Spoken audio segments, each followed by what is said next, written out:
তদন্তকালে আমরা যে বিষয়টি জানতে পারলাম সেটি হচ্ছে বার্নেবাদ এলাকায় নিম্ন আয়ের 10 জনের মধ্যে 9 জন নারী মাসিক ও মাসিক চলাকালীন সময়ের পরিচর্যা সম্পর্কে জানেন।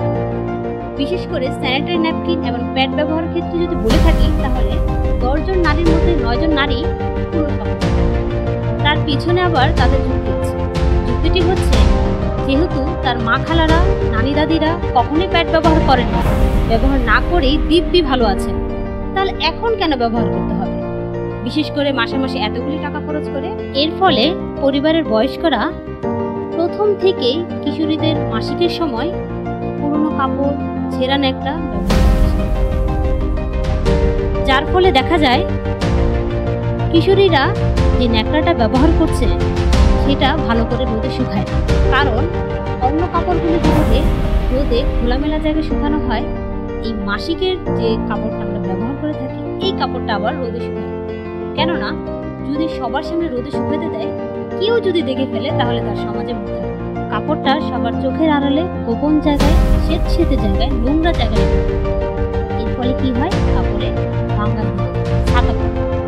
যখন এই কাপড়টা সেম আবার ব্যবহার করে, সেম কাপড়টা যখন আবার ব্যবহার করে তখন কি হয়, তখন ওই কাপড়টা থেকে তার নানা ধরনের রোগ জীবাণু তার মধ্যে প্রবেশ করে। যেমন ধরো ইনফেকশন হতে পারে, জরায়ু ক্যান্সার হতে পারে, জরায়ু ইনফেকশন হতে পারে, সার্ভাইকাল ক্যান্সার হতে পারে ইত্যাদি। যারা আবার স্যানিটারি ন্যাপকিন বা প্যাড ব্যবহার করছে তারাও কিন্তু সমাজের নিষেধ উপেক্ষা করে ব্যবহার করছে। কিন্তু প্যাড তো সব দোকানে বিক্রি করছে, বিক্রি করার সময় তারা আবার দেখা যাচ্ছে প্যাডগুলি কাগজে মুড়িয়ে গোপনে বিক্রি করছে, যেন মনে হয় এটা একটু অবৈধ পণ্য। আর তুমি কি তোমার মাকে না বলে সরাসরি কি তোমার বাবাকে বলতে পারো তোমার প্যাড লাগবে, যেন প্যাড কিনে এনে দেয়? আবার ধরো তোমার নিজের কাছেই টাকা আছে, তুমি কি পারবে এলাকার দোকানে গিয়ে তুমি নিজেই প্যাড কিনে নিতে?